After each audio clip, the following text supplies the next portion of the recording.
নমস্কার বন্ধুরা, পাপিয়াস কিচেনে আপনাদের স্বাগত। আজকে আমি এই বর্ষার মধ্যে একটু খিচুড়ি রেসিপি করছি। তার জন্য আমি কড়াতে তেল দিয়ে ডালটা ভেজে নিচ্ছি।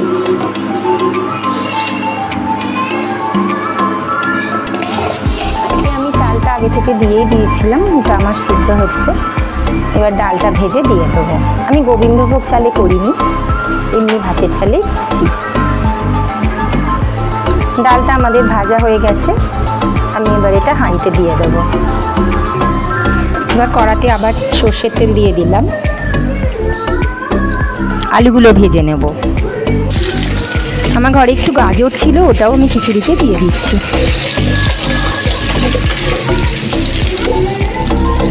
আলুগুলো একটু লাল লাল করে ভেজে নেব।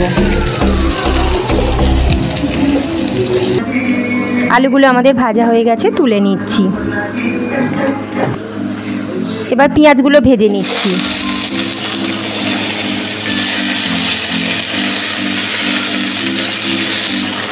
পেঁয়াজগুলো একটু লাল লাল করে ভেজে নেব।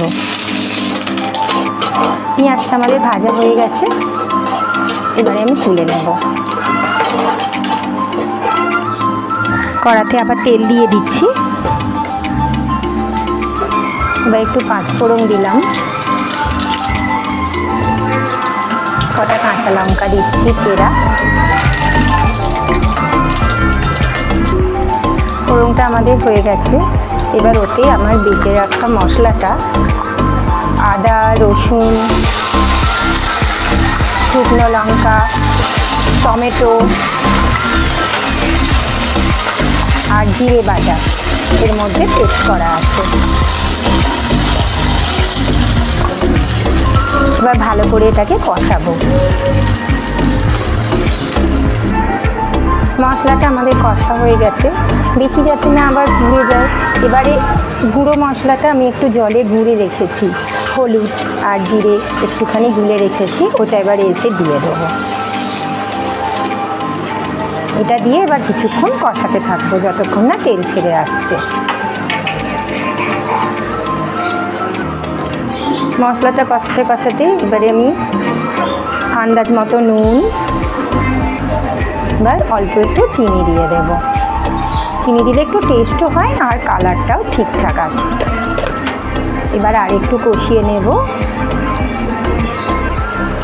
মশলাটা মিডিয়াম টু লো ফ্লেমে রেখে রেখে একটু কষিয়ে নিয়েছি। এবার আমি এইটা খিচুড়িতে ঢেলে দেব। এবার কষানো মশলাটা আমি হাঁড়িতে ঢেলে দেব।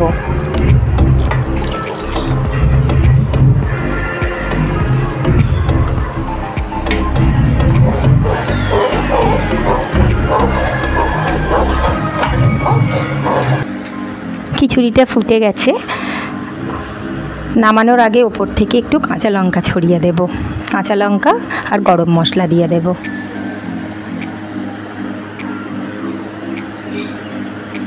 খিচুড়ির মধ্যে ডিমের ভুজিয়াটা দিয়ে দেব, দিয়ে কিছুক্ষণ হতে দেব।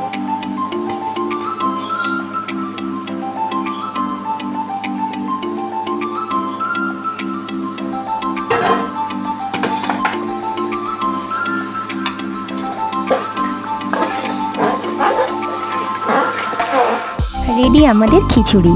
বর্ষার দিনে গরম গরম খিচুড়ি দারুণ জমে যাবে। ভালো লাগলে লাইক কমেন্ট সাবস্ক্রাইব করতে ভুলবেন না।